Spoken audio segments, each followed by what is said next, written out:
que hemos recibido y que será el desarrollo del sermón, pidámosle a nuestro buen Dios que nos ilumine, que nos ayude y así poder aplicar diligentemente la palabra. Oremos. Señor, te damos gracias porque nos concedes este tiempo para escuchar tu palabra. Es tu palabra alimento espiritual para nuestra vida. Tu palabra es sabiduría que viene de lo alto. Señor, concédenos atesorar tu palabra y concédenos, Señor, vivirla, aplicarla. No solamente es oírla, sino aplicarla a nuestra vida. Sabemos, Señor, que en nuestras fuerzas todo esto es imposible. Sabemos, Señor, que en nuestra humanidad no avanzamos. Por eso, Señor, pedimos la iluminación de tu Santo Espíritu para que podamos atesorar y podamos vivir bajo tus designios. Y, Señor, concédeme compartir tu palabra con denuedo, pero también con temor, Señor, porque tú eres un Dios 3 veces santo. Oramos en el nombre de Cristo Jesús. Amén.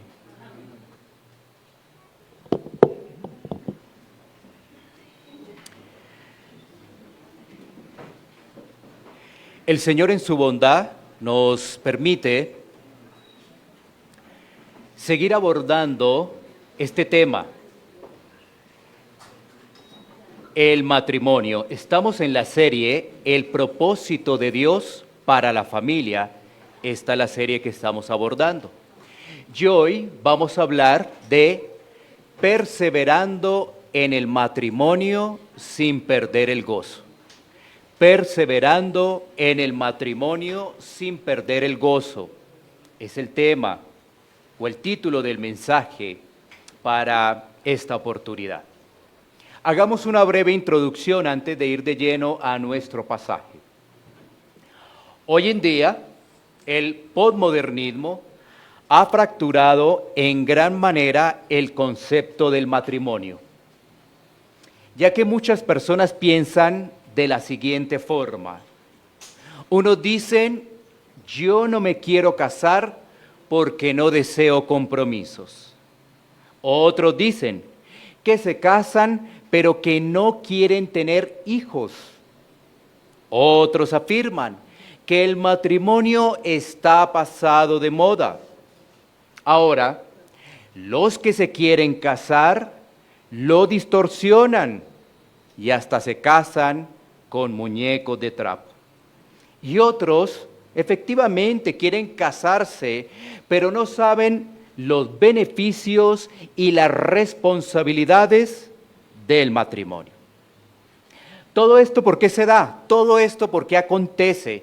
Esa variedad de pensamientos, pues por el pecado del ser humano, ya que el hombre quiere hacer lo que bien le parece. Solo la Biblia, solo la palabra de Dios nos dice cuál es el verdadero estado del hombre.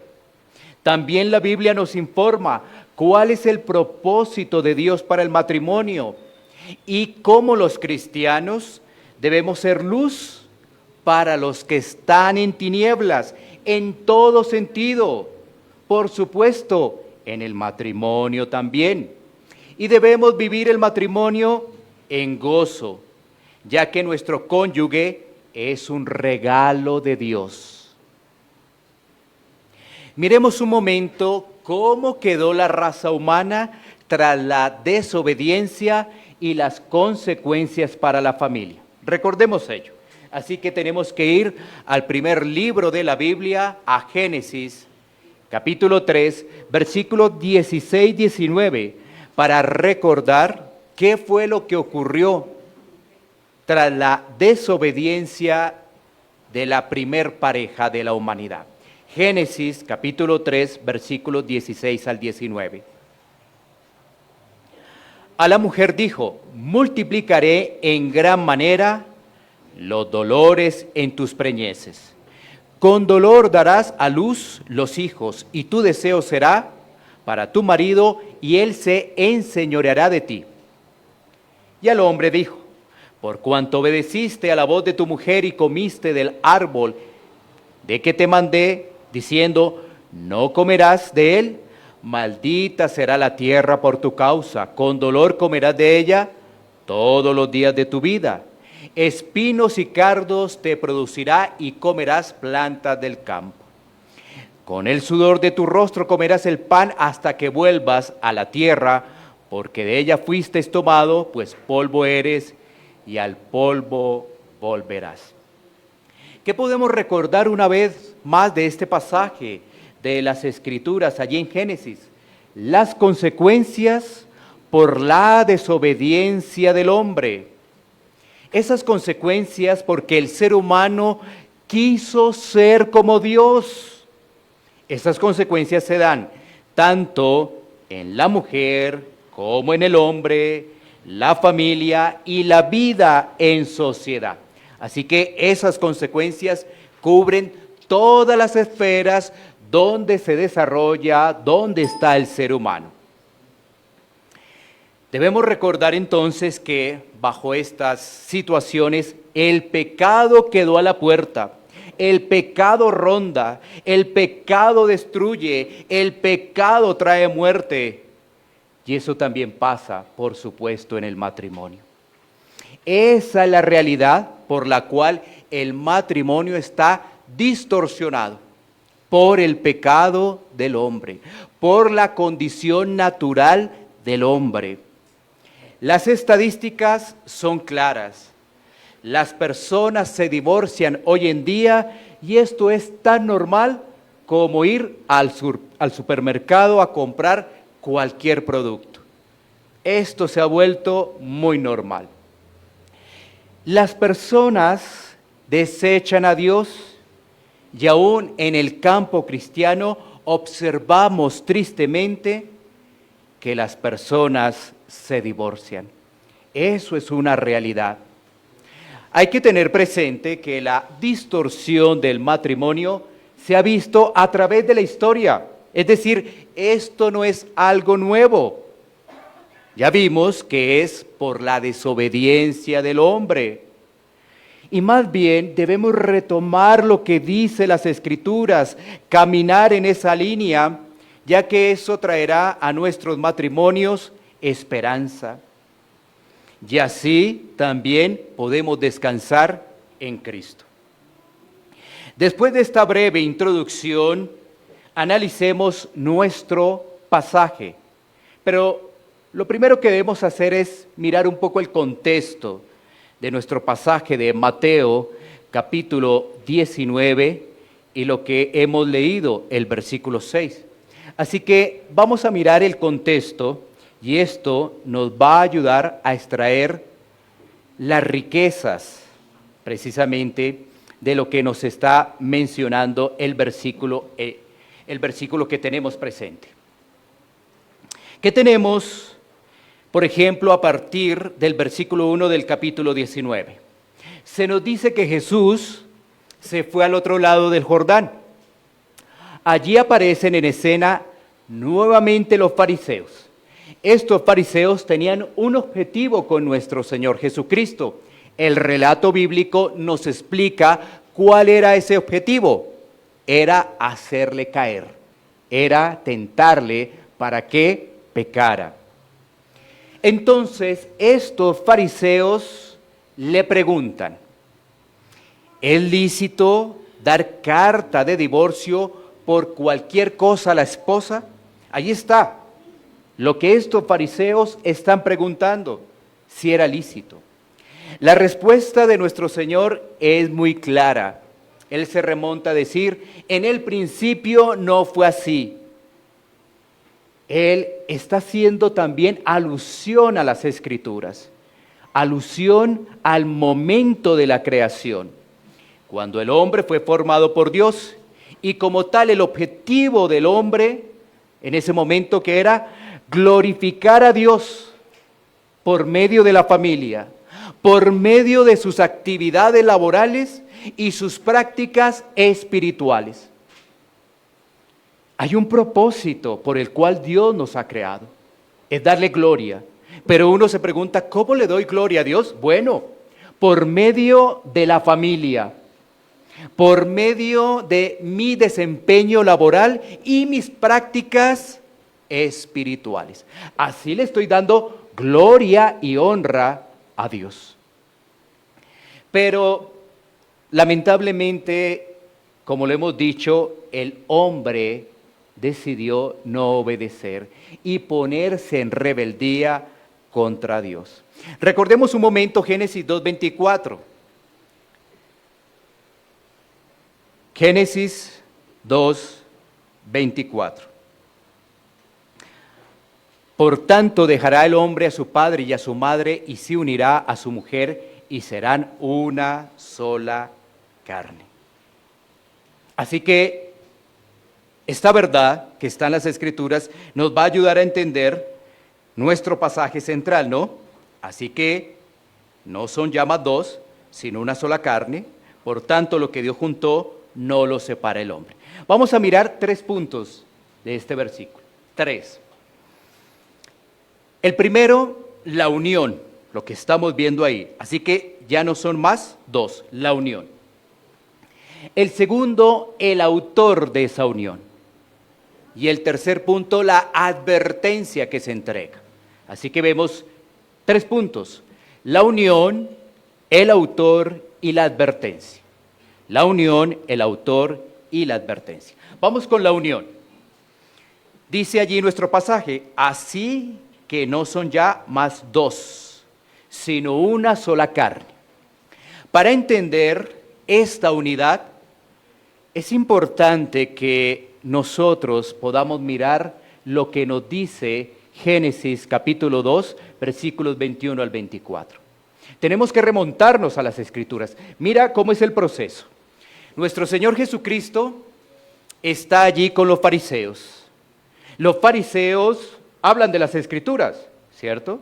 Pero Jesús también lo hace. ¿Qué debemos hacer nosotros? Lo mismo. Tenemos pasajes, debemos buscar las Escrituras que nos estén haciendo referencia sobre el particular. Así que nos devolvemos a Génesis 2, 21, 24. Miremos qué nos dice allí las Escrituras. Entonces Jehová Dios hizo caer sueño profundo sobre Adán, y mientras éste dormía, tomó una de sus costillas y cerró la carne en su lugar. Y de la costilla que Jehová Dios tomó del hombre, hizo una mujer y la trajo al hombre. Dijo entonces Adán, esto es ahora hueso de mis huesos y carne de mi carne. Esta será llamada varona, porque del varón fue tomada. Por tanto, dejará al hombre a su padre y a su madre y se unirá a su mujer y serán una sola carne. ¿Qué nos está diciendo allí el pasaje? Dios creó a Adán primero. Pero ¿qué pasa con Adán? Está incompleto. Porque la misma Escritura nos dice en Génesis, capítulo 2, versículo 18, y aún en el 20, que Adán no encontró ayuda idónea, aún dentro de los animales, no encontró su ayuda idónea. Entonces, es Dios quien le permitió la ayuda idónea adecuada para Adán, y lo hizo del mismo cuerpo de Adán. Ahora, cuando Adán ve a Eva y dice, hueso de mis huesos y carne de mi carne, que es el versículo 23, es por esta razón que las Escrituras afirman que el hombre dejará a su padre y a su madre y se unirá a su mujer y serán una sola carne. Debido entonces a que son una sola carne, pues ahí es cuando se consolida realmente el matrimonio.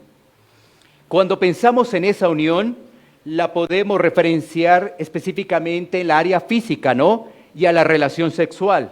Pero eso va mucho más allá, mucho más allá. porque esa unión tiene que ver con la vida de los dos en general, en sus posesiones, en sus metas, en sus éxitos, en sus fracasos, en sus sufrimientos, en sus alegrías, en enfermedad, en vejez. En todo eso tiene que ver esa unión, pero no solamente es lo físico, sino que trasciende también al campo espiritual. ¿Por qué? Porque el apóstol Pablo hace una muy buena alusión en Efesios, donde presenta a Cristo como cabeza de la iglesia, pero también está hablando del matrimonio. Cristo y la iglesia. Allí está la unión de la iglesia con Cristo. Esto es espiritual. Y también estamos viendo que Pablo en Efesios hace referencia al matrimonio, al esposo y la esposa. Entonces, no solamente se habla de una unión física, no solamente eso, sino que eso trasciende a una unión espiritual. Debemos entender que esa unidad es para nuestro beneficio y esa unidad, como lo decíamos, nos recuerda a Cristo y a la iglesia. Nos recuerda las verdades del Evangelio y la esperanza que trae el Evangelio para nuestras vidas. Y viene una pregunta que estaremos trasladando durante los minutos de este sermón. ¿Estás perseverando en el matrimonio sin perder el gozo? ¿Estás perseverando en el matrimonio sin perder el gozo? Bueno, hablemos del autor. ¿Quién es el autor? Bueno, no es tan complicado poder identificar quién es el autor de todo esto. Por eso el pasaje nos dice, por tanto, lo que Dios juntó. Bueno, ¿quién está detrás de todo esto? Pues Dios, el creador de los cielos y de la tierra.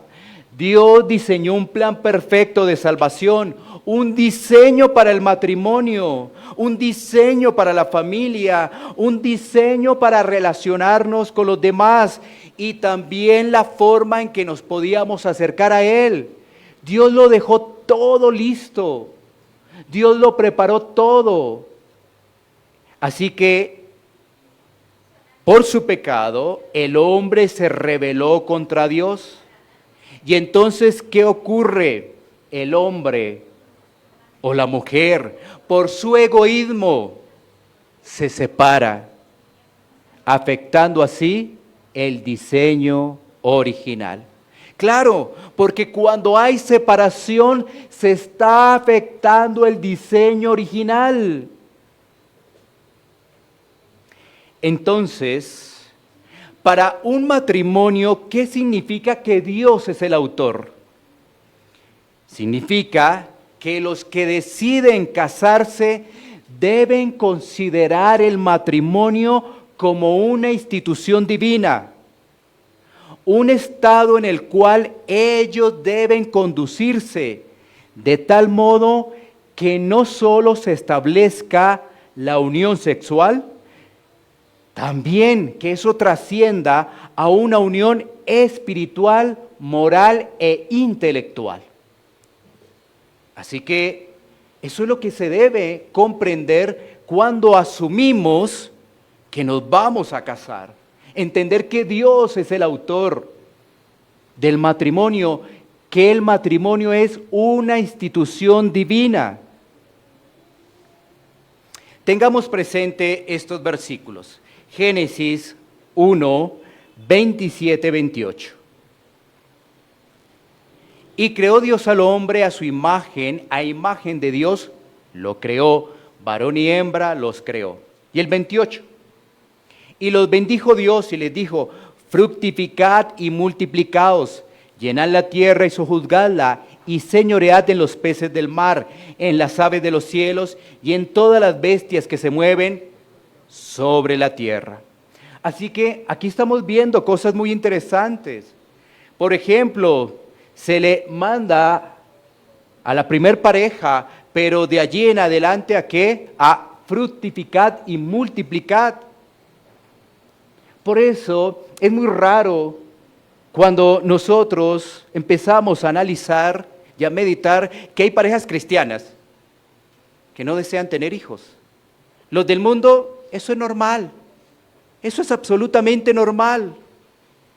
Es más, es extraño antes que se quieran casar los del mundo. Pero como decía anteriormente, ellos lo han tergiversado completamente, que se casan hasta con aparatos eléctricos o muñecas de trapo, muñecos de trapo. ¿Sí? Pero en los hijos de Dios, cuando leen estos pasajes, ¿cómo los estarán comprendiendo? ¿Qué estarán pensando de su vida? ¿Cómo estarán pensando glorificar a Dios? Si nos damos cuenta, de igual forma se nos dice en el versículo 27 que creó Dios al hombre a su imagen, a imagen de Dios lo creó, varón y hembra los creó. Somos portadores de la imagen de Dios. Claro, por supuesto que eso realmente se empieza a ver en los hijos de Dios. Y si los hijos de Dios no quieren casarse, si los hijos de Dios no quieren tener hijos, entonces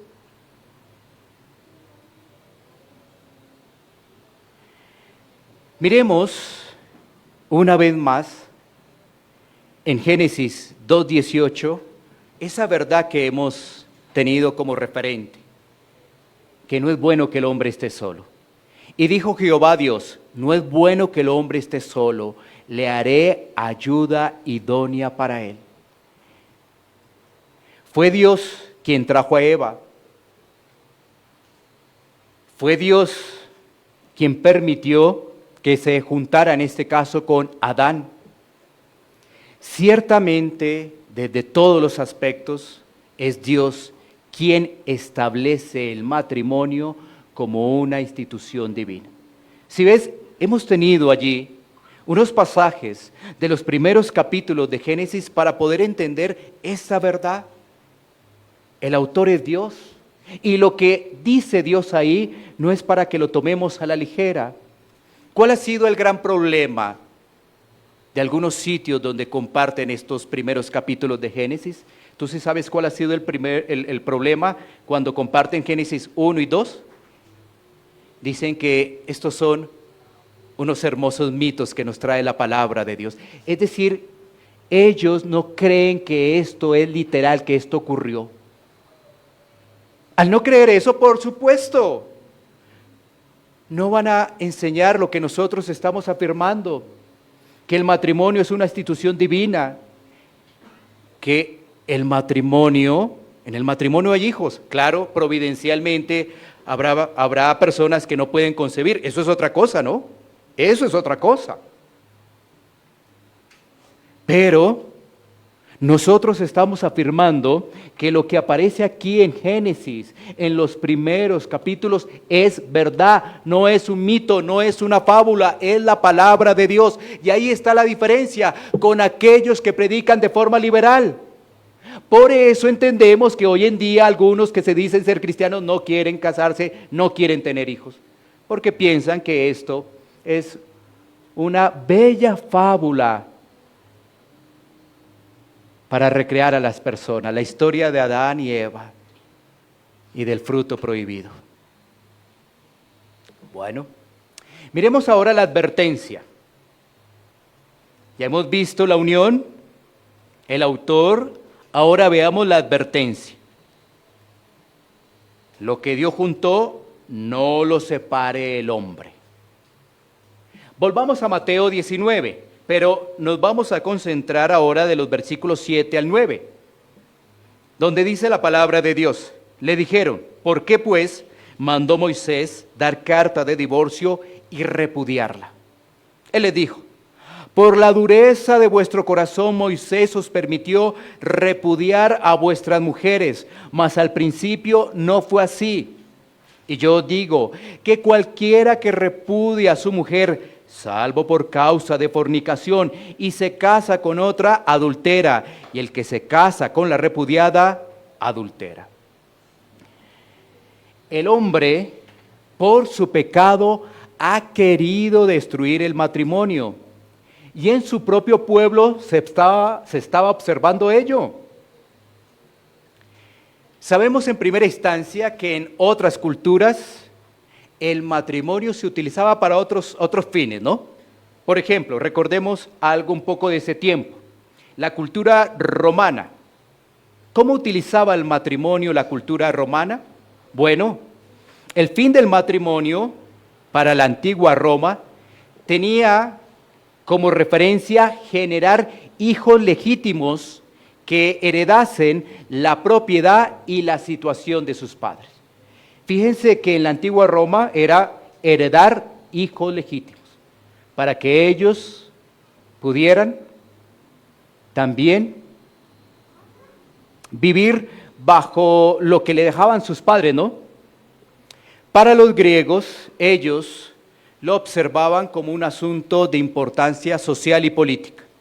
Y entonces los griegos definían sus propias leyes para el matrimonio.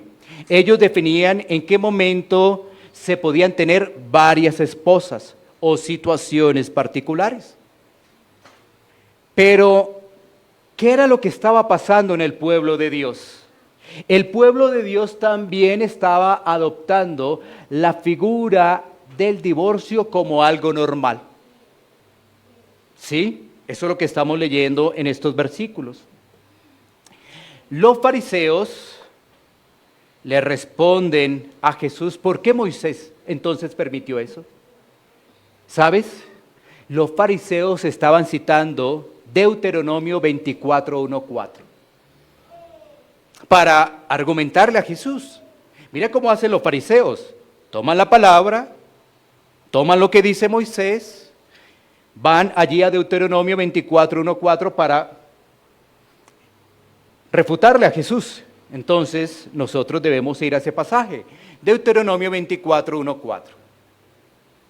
Cuando alguno tomare mujer y se casare con ella, si no le agradare por haber hallado en ella alguna cosa indecente, le escribirá carta de divorcio y se la entregará en su mano y la despedirá de su casa. Y salida de su casa podrá ir y casarse con otro hombre.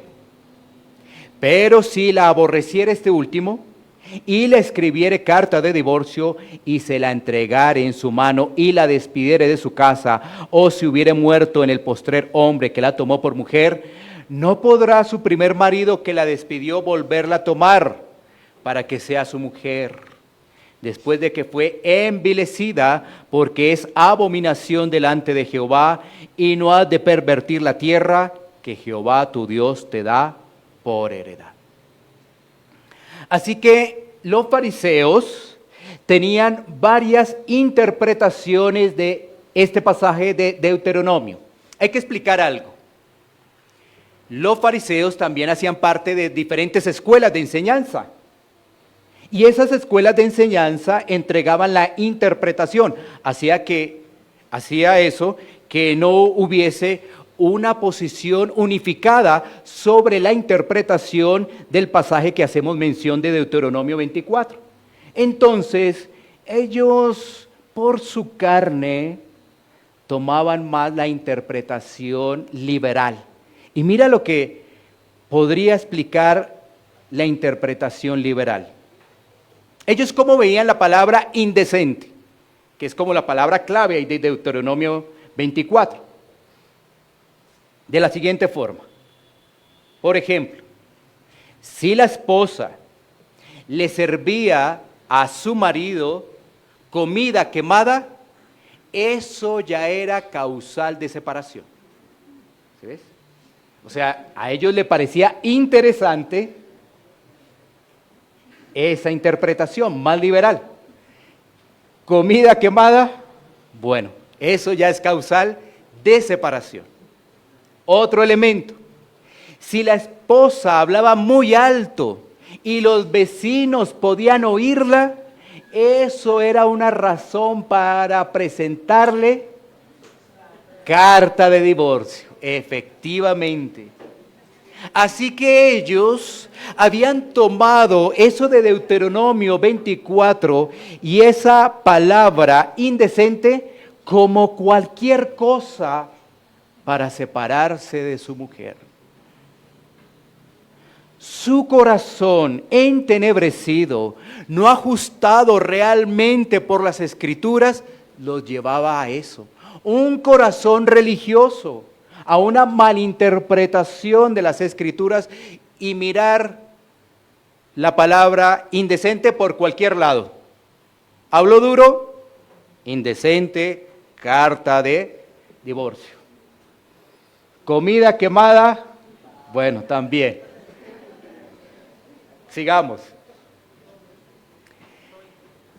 Lo que nos enseña todo esto es el cuidado que debemos tener para poder interpretar las Escrituras y no guiarnos de nuestro corazón. Porque nuestro corazón va a buscar la argumentación para que busquemos la separación, busquemos el divorcio. Pero recuerda que todo eso afecta el diseño original de Dios para el matrimonio y para la familia. Sigamos con nuestro pasaje, ¿no? Teniendo presente que el tema es la dureza de corazón, como nos lo dice el versículo 8, ¿no? Por la dureza del corazón es que ocurre todo eso. El hombre por su pecado hace que la familia no avance, que se destruya y que no disfrute el matrimonio. Y más bien, ¿cómo ve el matrimonio el hombre? Como una carga, como algo que puede despreciar, como algo que puede desechar, como algo que toma un día y al otro día lo puede desechar. La cultura moderna, ¿qué hace? Esa cultura moderna idolatra nuestro ego, nuestra propia autonomía y libertad.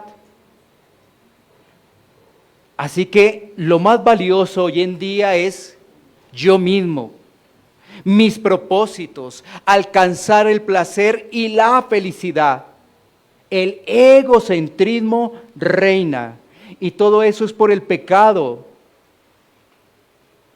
En unos casos, cuando son creyentes, no mortifican adecuadamente el pecado, pero también hay que anotar lo siguiente: una persona que no está en Cristo nunca podrá mortificar el pecado, y el resultado será una familia triste, desolada o separada. Muchas veces ha llegado a nuestra mente este tipo de pensamientos. Propongo 7, pero yo sé que en alguno de esos 7, los que estamos aquí presentes, ha llegado este tipo de pensamientos. El primero, me equivoqué de persona. El segundo, estoy viviendo un infierno en este matrimonio. El tercero, ya no me aguanto más esta situación. El cuarto, ya no hay nada que hacer con este matrimonio. El quinto, la única solución es el divorcio. El sexto, ya no nos entendemos. El séptimo, me quiero separar. Como te decía anteriormente, es muy posible que en uno de estos 7 puntos alguna vez haya estado nuestro matrimonio. En algún momento. Así que esto nos lleva a nosotros a preguntarnos si realmente estamos perseverando en el matrimonio sin perder el gozo. Frente a esta lucha de la carne, frente a estos estereotipos que nos presenta el mundo y las maquinaciones de Satanás, ¿cómo debemos actuar los cristianos? Ahí está el punto de lo que nosotros debemos analizar para que nuestro matrimonio pueda perseverar realmente con gozo. Pero antes de presentar esto a forma de aplicación, debemos analizar dos preguntas antes de llevar esto a una aplicación, porque de lo contrario la aplicación no podría ser efectiva. Y las preguntas son las siguientes: ¿dónde está fundamentado tu matrimonio? ¿En la roca o en la arena?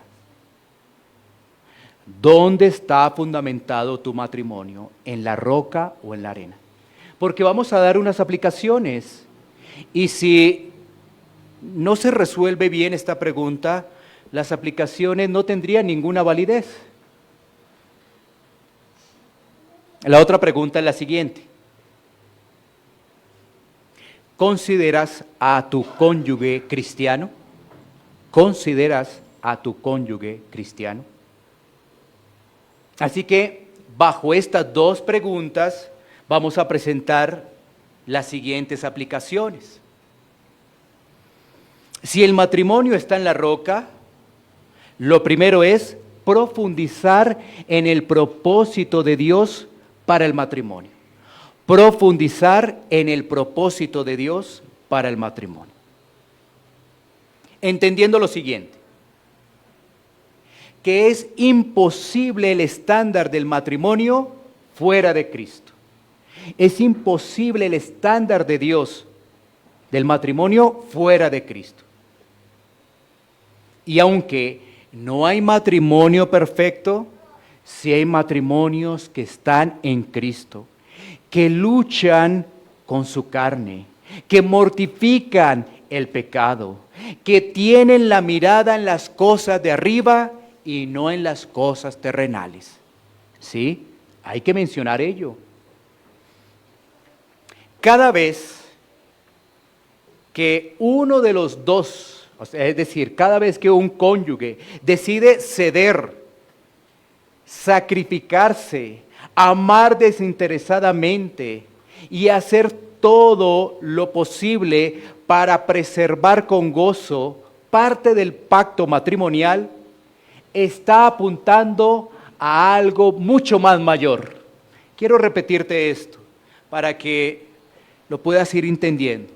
Cada vez que alguno de los dos cónyuges decide ceder, decide sacrificarse, amar desinteresadamente y hacer todo lo posible para preservar con gozo la parte que hace referencia al pacto matrimonial, está apuntando a algo mucho más grande. Está reflejando al único, al Salvador. Está reflejando a Cristo con su amor incondicional, siempre fiel a la iglesia. Qué hermoso es esto. Qué alentador para nuestro matrimonio es esto. Así que, si comprendemos estas verdades, vamos a mirar lo siguiente. 1. Un matrimonio que persevera dará la milla extra. Amará, perdonará y servirá a su cónyuge aún cuando duela, de acuerdo a las circunstancias. Vea qué hermoso es esto. Porque lo que estamos haciendo es mostrando estas aplicaciones, llevándolo al Evangelio. Un matrimonio que avanza, que persevera, dará esa milla extra. Estas son palabras que se encuentran en las Escrituras. Amará, perdonará y servirá al cónyuge, aún a veces de acuerdo a las circunstancias que duela. Esto nos recuerda rápidamente a Efesios 5:21, someteos unos a otros en el temor de Dios, a Marcos 10:45, porque el Hijo del Hombre no vino para ser servido, sino para servir y para dar su vida en rescate de muchos. También esto nos recuerda Juan 15:13, nadie tiene mayor amor que este, que uno ponga su vida por sus amigos. El reflejo del Evangelio es que para poder practicar esto hay que entender el Evangelio, no solamente conocimiento. Tenemos que empezar a vivirlo, a vivirlo. Así que ahí está el primer punto, llevado a la aplicación. Es que va a empezar ¿a qué? A practicar esto de la milla extra, del amor, del perdón, del servirse mutuamente. Lo va a practicar, hace parte de la vida de esa persona. ¿Por qué? Porque está reflejando a Cristo. Ahora, si tú te das cuenta, esto es algo que hace el creyente siempre. No solamente lo hace en el matrimonio, sino lo hace con los demás. El segundo punto aplicativo, un matrimonio que persevera va a confiar en que aun cuando haya dificultades, Dios está al control. Un matrimonio que persevera va a confiar en que aún haya dificultades en el matrimonio, Dios tiene el control. Porque si hay dificultades en el matrimonio, eso es correcto. ¿Por qué? Por nuestra humanidad, por nuestra carne. Pero ese matrimonio que entiende el Evangelio sabe que Dios está al control, que no hay ningún detalle que se le ha escapado a Él. Y por el contrario, Él utiliza esas providencias del matrimonio, a veces disgustos, a veces situaciones económicas, a veces que no hay entendimiento para poder trabajar en el matrimonio, para que ese matrimonio pueda crecer conforme a la imagen de Cristo. ¿Sí? Porque vuelvo y reitero, en el matrimonio se presentan dificultades, pero ese matrimonio va a confiar que todo lo que está sucediendo, Dios lo va a llevar a bien. Y bueno, a veces esa disciplina amorosa cuesta. Tercero, un matrimonio que persevera es aquel que ha entendido que su matrimonio es un pacto que apunta a la relación de Cristo con la iglesia. Lo que hemos dicho. Y eso hace que los cónyuges encuentren gozo en su relación matrimonial. ¿Por qué? Porque es que Cristo ha perdonado a su iglesia. Porque es que Cristo ha sustentado a su iglesia. Y ahora nosotros podemos comprender que hay unos roles y que de esos roles nos beneficiamos. Y que esos roles nos llevan a tener un matrimonio organizado. Eso va a traer felicidad a la relación matrimonial. Recordemos lo que nos dice Salmo 103, 17, 18. Salmo 103, 17 y 18. Mas la misericordia de Jehová es desde la eternidad y hasta la eternidad, sobre los que le temen, y su justicia sobre los hijos de los hijos, sobre los que guardan su pacto y los que se guardan de sus mandamientos para ponerlos por obra. Esta relación familiar, esta relación matrimonial está apuntando a algo mucho más grande. Nos recuerda su pacto, pero también nos está recordando la esencia de la obra de salvación y la relación que tiene Cristo con su iglesia. Y nosotros somos beneficiados de entender ello y de aplicarlo a nuestras vidas. Bueno, Y ahora, teniendo presente esto que hemos compartido,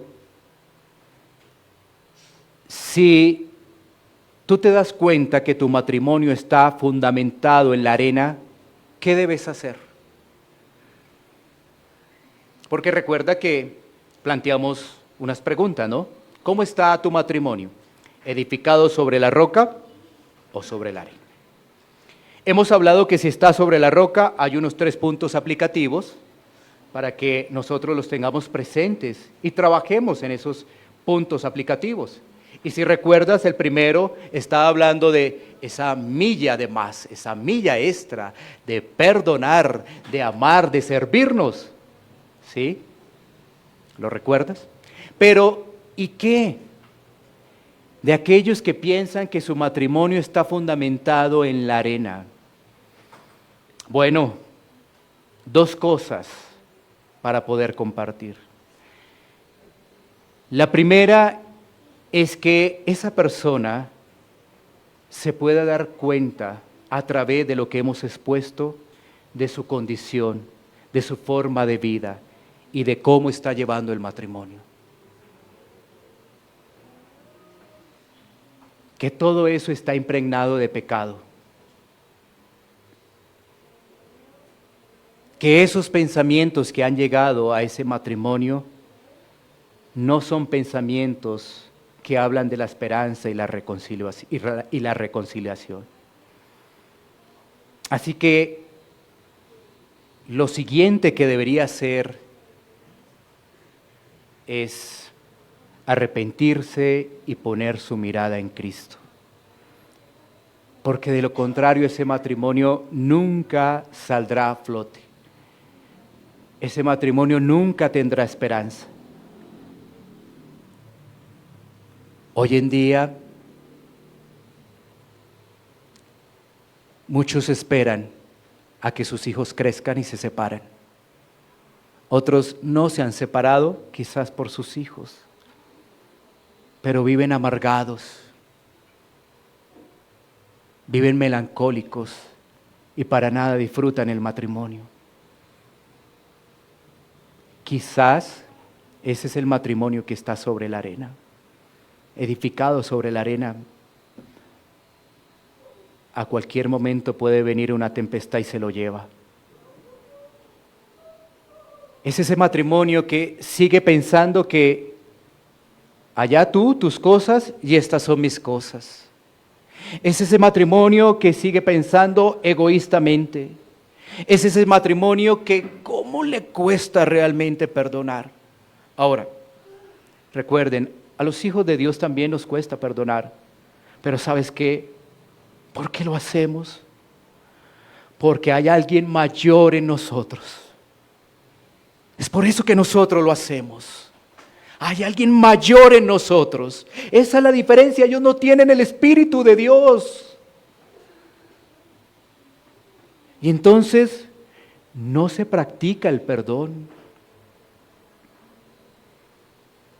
Esos matrimonios necesitan arrepentirse.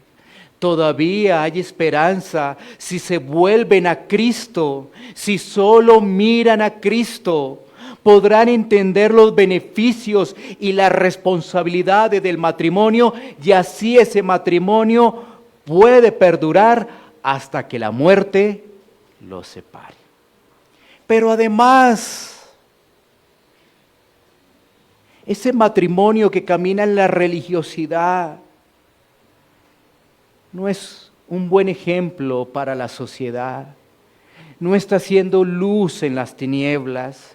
Por eso ese matrimonio debe arrepentirse y ver la esperanza de Cristo. Hay casos muy extraños. ¿Y por qué digo extraños? Uno pensaría que las personas se separan a los 2, 5, 8 años, porque definitivamente, como lo dije al principio, ellos argumentan, no se entendieron. Y entonces cuando uno ve que hay personas que llevan 20, 25, 30 años de casados, 35 y se separaron, porque los hay. Es por esa confianza en la carne, es por esa confianza en el yo. Es porque no han entendido el Evangelio, creen que porque tienen 30, 35, 20 años, eso ya no corresponde a ellos. Y solamente piensan, pobrecitos aquellos que llevan 5 o 10 años, tal cosa y tal otra. O ellos sí se van a separar si no se entienden. Pero ¿cuántos casos conocemos, aún de cristianos, que se han separado ya cuando llevan mucho tiempo?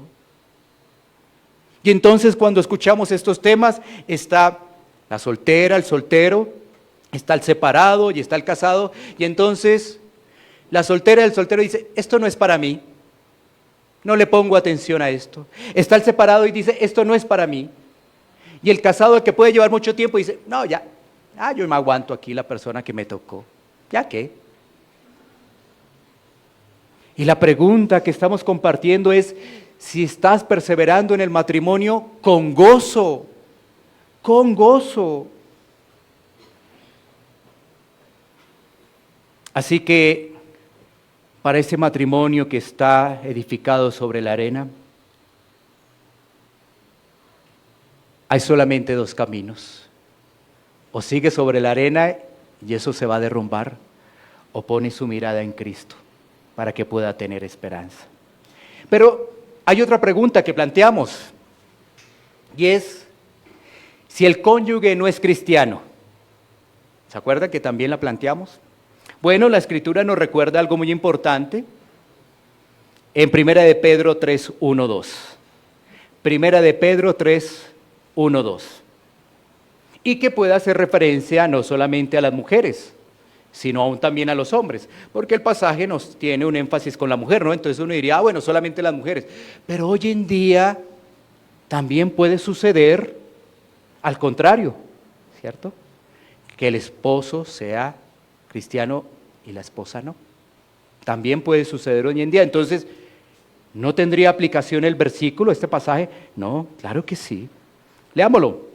Asimismo vosotras, mujeres, estad sujetas a vuestros maridos para que también los que no creen a la palabra sean ganados sin palabra por la conducta de sus esposas, considerando vuestra conducta casta y respetuosa. Por supuesto, tiene un énfasis allá que la esposa dé testimonio a su esposo que no es creyente. Por supuesto, no lo estamos negando, pero podría traer beneficio para esta época y consuelo si el caso fuera contrario. ¿Sí? Entonces, ¿qué debería hacer ese cónyuge? Orar y dar testimonio. Orar y dar testimonio. Pero eso también le permite que confiar en el Señor. Que Él pueda hacer una obra de gracia en su cónyuge y así poder realmente disfrutar del matrimonio.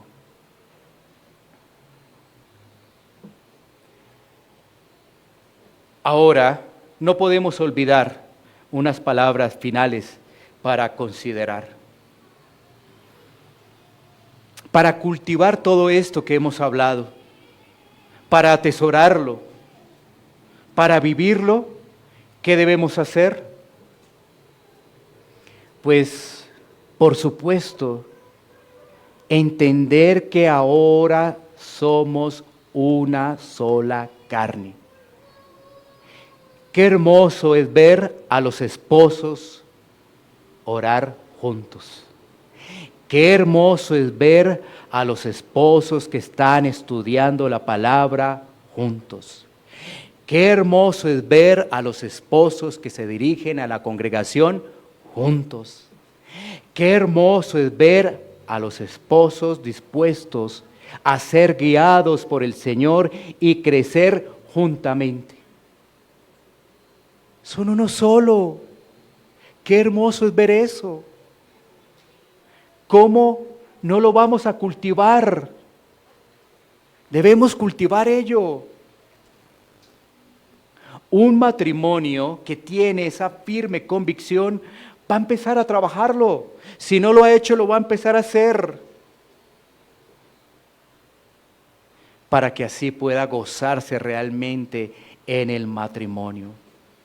No olviden orar juntos, compartir juntos en la iglesia local. No olviden leer la palabra juntos, avanzar en esos medios de gracia juntos. Claro, también está individual, es nuestra responsabilidad hacerlo de forma individual. Con esto no estoy diciendo que no lo hagas individualmente, pero si queremos que el matrimonio esté reflejando la luz de Cristo, qué hermoso es hacerlo juntos. No permitamos que los días malos cambien tu esperanza que hay en Cristo.